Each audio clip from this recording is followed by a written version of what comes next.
안녕하십니까, 원현필 변호사입니다. 오늘도 좋은 판결 여러분들에게 소개를 시켜드리겠습니다. 직접 청구권은 여러분들에게 굉장히 중요합니다. 굉장히 중요합니다. 계약자가 아닌 다른 사람한테 소송을 제기한다는 것은 굉장히 중요하고요. 그렇게 해서 진행되면은 만약에 된다면은 자력 있는 다른 사람한테 받을 수 있습니다. 사실관계를 한번 볼까요? 하도급인 을은 도급인 갑이 을에게 지급할 의무가 있는 공사대금 중 일부를 하수급인 병에게 직접 지급하는 것에 동의한다는 하도급대금 직불동의서를 작성하여 병에게 교부하고 병이 이를 갑에게 내용증명 우편으로 발송하여 이를 수용하였다. 문제는 뭐냐면 직접 청구권 자체가 굉장히 좋은 제도이긴 하지만 그 제도에 대해서 한계가 있고 법적인 문제가 아니라 당사자들끼리 합의로 채권 양도를 하면 훨씬 더 많은 권리를 주장할 여지가 있습니다. 그러나 중요한 것은 제가 항상 말씀드렸듯이 법적인 효과는 법적인 요건을 갖추어야 되고 채권 양도 역시 채권 양도 요건을 갖춰야 됩니다.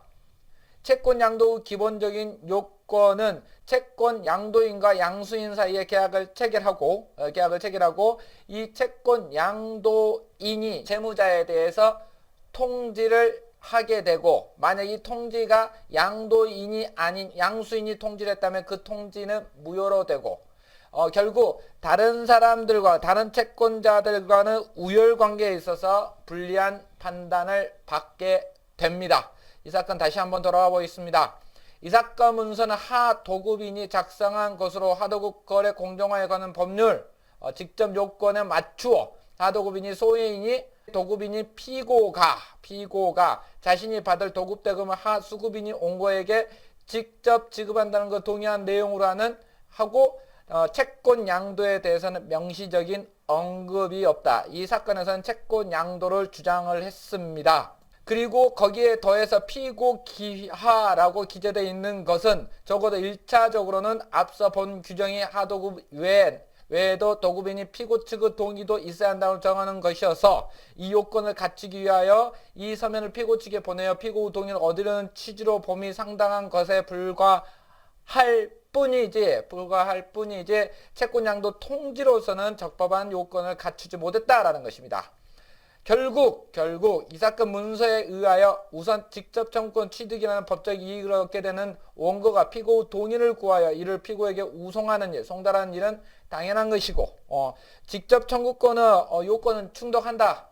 다만 이 사건 문서가 원시효 판단과 같이 채권 양도 합의를 포함하고 있는 것이라 하더라도 위와 같은 취지로 작성된 하도급인은 명의의 문서가 원고에게 교부되었다는 것만으로 하도급인 측이 원고에게 다름 아닌 채권 양도 통지까지 이를 대리하여 할 권한을 수여했다고 볼 수는 없다고 할 것이다. 즉 채권 양도할 경우에는 채권 양수인에게 통지 권한까지 위임하는 경우가 종종 있고 대부분 그렇습니다. 왜냐하면 채권 양도인은 거기에서 벗어나고 싶기 때문에 그렇습니다. 그러나 채권 양도인이 통지를 해야 되는 것은 맞고 이 사건에서는 채권 양수인이 통지를 했기 때문에 통지 요건을 결여했다라는 것이고 이 사건에서는 채무자 즉 중간에 있는 또 다른 채권자가 이 원사업자가 발주자 도급인에 대해서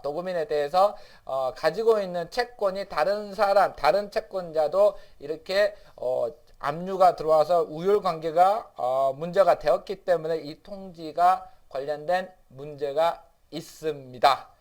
정리합시다.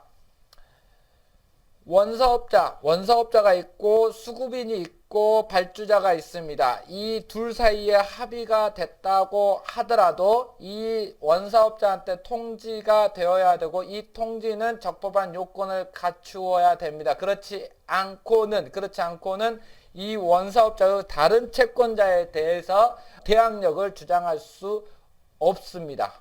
더 나아가서 지금 채권 양도로서도 주장을 했는데 직접 청구권보다도 채권 양도로서의 효력이 더 넓기 때문에 채권 양도로서의 효력을 주장을 했지만 채권 양도로서의 효력, 특히 채권 양도가 됐다고 하더라도 제3자 간의 우열에서 밀리는 그러한 상황이 발생하게 된 겁니다.